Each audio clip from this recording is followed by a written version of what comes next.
Today we're going to talk about the pre-order bundles for the Murders at Karlov Manor set that are here available in the store till the 6th of February when the set comes out. So let's break down the value of each of these bundles and which one you should buy depending on what type of player you are.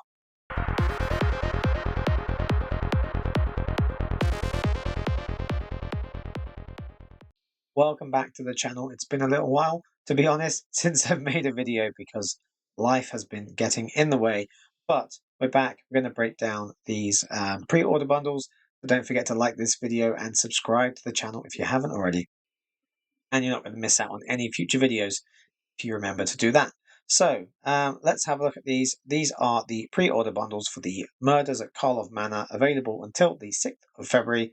And we have 3 bundles like normal. If you've seen one of my breakdown videos of these before, it's going to be pretty similar. There hasn't been that much that's changed, which is a good thing, because I think they're not bad value. They're pretty good bundles. We've got, like normal, 3 different bundles. We have the pack bundle with Massacre Girl here.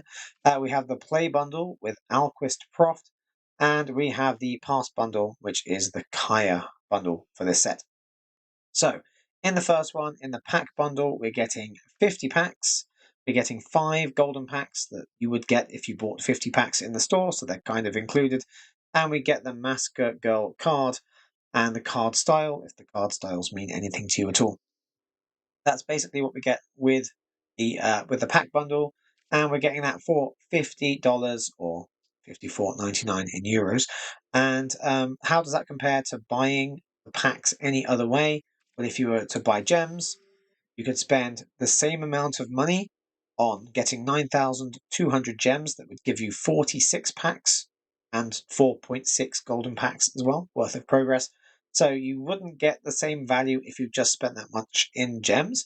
But if you did spend a higher amount and got the $100 bundle of gems, which you can get anytime, you'd get 20,000 gems, which would get you 100 packs and 10 golden packs, which would be the same rate of value here, but you'd have to spend twice as much. So this is a better value than just buying the gems, because you don't have to spend as much. You get the same amount of gems per dollar, and you also get the Massacre Girl card as well. Now, is the card actually going to be worth very much?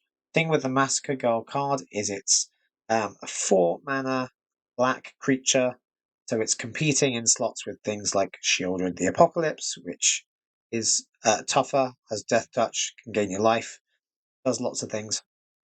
Even things like Archfiend of the Dross are pretty good cards to have in that kind of 4-mana slot, or Phyrexian Obliterator. There's lots of things you could add. So Massacre Girl is kind of really competing for a very full slot. There's a lot of competition for that slot. So will it work? Possibly. Is it going to be like the best card, the best choice for that slot? Probably not. I think it's going to be fun. It's just not going to be like top tier. So you get that card as well. I'm sure you'd get use out of it, but it's not like essential for the set.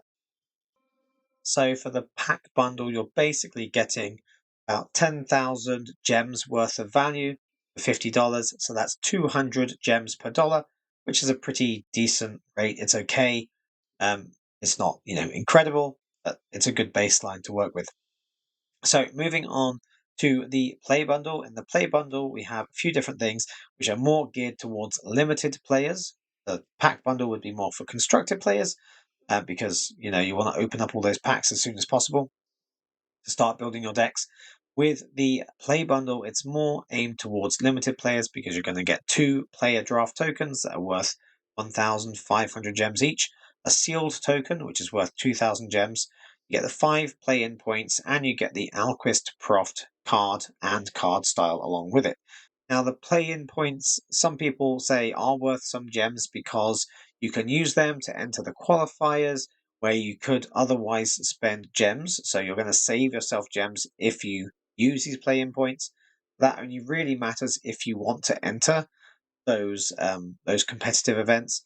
So there is a value to them, but it's not necessarily a lot, depending on whether you want to use them or not, whether you want to go into those events. So I would put a value on them, but it's hard to give an exact figure. But technically, with the play-in points, they are worth well, you could spend 20 play-in points to enter a qualifier event. You could also spend 4,000 gems to enter it. So each play-in point is kind of worth 200 gems if you want to put a specific value on it. So getting 5 play-in points here is kind of like getting an extra 1,000 gems worth of value. So when you have the draft tokens and the sealed token, that's 5,000 in itself. The play-in points are kind of an extra 1,000 for some people. So you could call that 6,000 gems worth of value in total if we're being kind of generous. Which means if you're going to include the play-in points, technically the value of the play bundle is going to be 6,000 gems, which means for $25 you're getting about 240 gems per dollar rather than 200 for the pack bundle. So it is a higher value. But if you don't include those play-in points, then it's 5,000 gems for $25, which is 200 gems per dollar. Again, the same as the pack bundle. So if you care about the play-in points, it is technically slightly worth more than the other one, but it's not a huge difference, and some people might not care about those play-in points. So that's pretty much everything on the play bundle.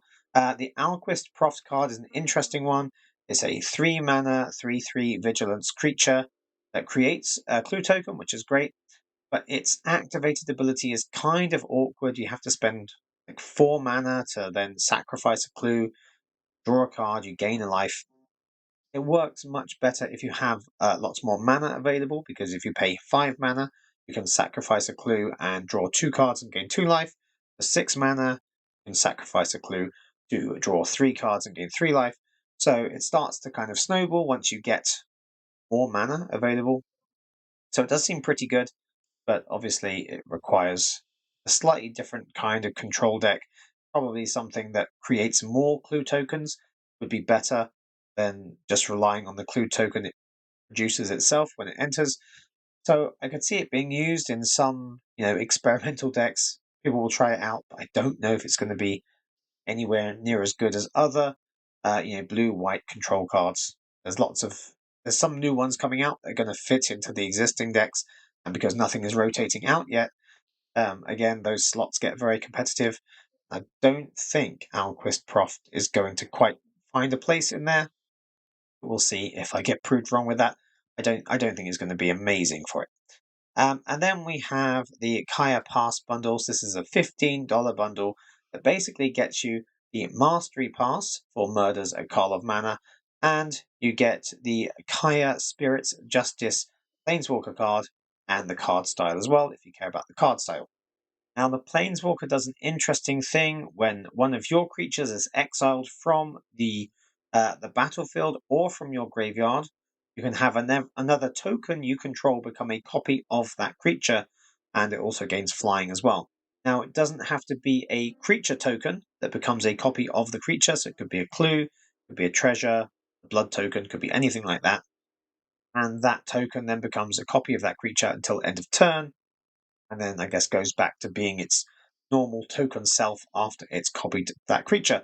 You don't want that creature to be something that relies on a big ETB ability like Natali or something, because when a token transforms or becomes a copy of another creature, it hasn't entered the battlefield, so ETB triggers won't happen. They won't occur. So something that has some effect on attacking, or on some effect on doing combat damage, maybe, or just a creature. And that could work out pretty well. White and black kind of Orzhov control with planeswalkers, exiling things like Sunfall seem kind of interesting. You could actually have a token become a copy. You could Sunfall the whole board, Sunfall your own things as well, and you have a token become a copy of one of the things that just got caught in the Sunfall, and then you can still attack the opponent.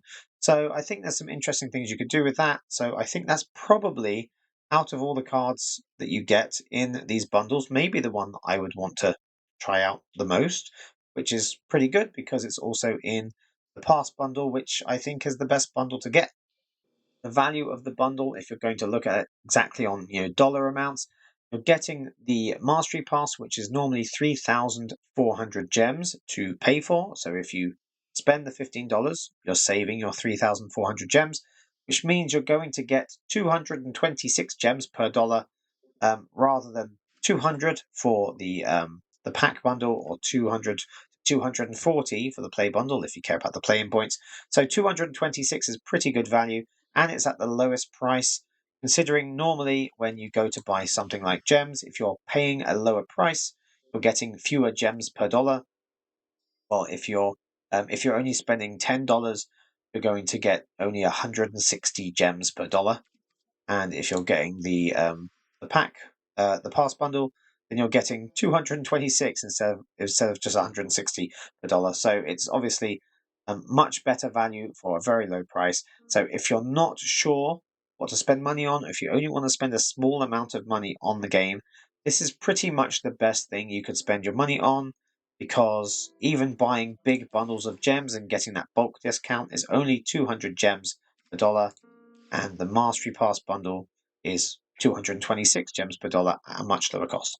And the Mastery Pass is pretty much the best value you're going to get in anything, for constructive players who like to build up their collection, by winning packs and all that stuff. Then the Mastery Pass is pretty much the best thing you can get anyway. So nothing huge has changed in the bundles. We've still got the 3 bundles. They're still pretty much the same value. And I still recommend the Mastery Pass bundle as the best one. And I think the only thing that changes really is like the cards that you get. And I think Kaya's probably the one that's going to see the most play out of those 3. Although, to be honest, when these things come up, it might be the case that all 3 of them don't see that much play at all. So it just depends. I also forgot you actually get the pet with the play bundle as well, if you care about pets at all. And then again, cosmetic things don't really have a fixed price. It's just a personal preference. So if you really like the pet, maybe you want to get the play bundle. And that's basically it for the pre-orders. So if you want to get anything, go with the Mastery Pass bundle, because I think it's the best thing ever. But you don't have to buy it. I have bought it sometimes, and to be honest, sometimes I don't need to, because I have enough gems to get the Mastery Pass, and the card might be interesting, but I just don't need to spend the money on the game. So don't feel like you have to. I still think the game is perfectly fine as a free-to-play game. You don't have to spend any money at all. This would be the best, smallest deal. Like, it's every 3 months, so you're basically spending like $5 a month if you just get this every time. So it's probably the best way you could spend a very small amount of money on the game and spread out over some time, so you're not spending like hundreds of dollars at once. So that's basically all I have to say about that. We're going to do a video coming up very soon on the best cards, I think, that are coming out in the set, and we'll see how my predictions stand up to the actual experience once the cards come out, once the set is released. So we're going to be doing that soon, so watch out for that. Don't forget to like this video and subscribe so you don't miss out on things like that. If you want to support the channel any more, apart from just watching to the end, which does help a lot, to be honest, and liking the video and all that stuff, I do also have a Patreon where you can have a look at Patreon.com/GameSchoolDadMTG. If you want to support the channel, we have giveaways and other things and other bonus content there, so feel free to have a look at that. Yeah, and thanks for watching this one to the end. I'll see you in the next video.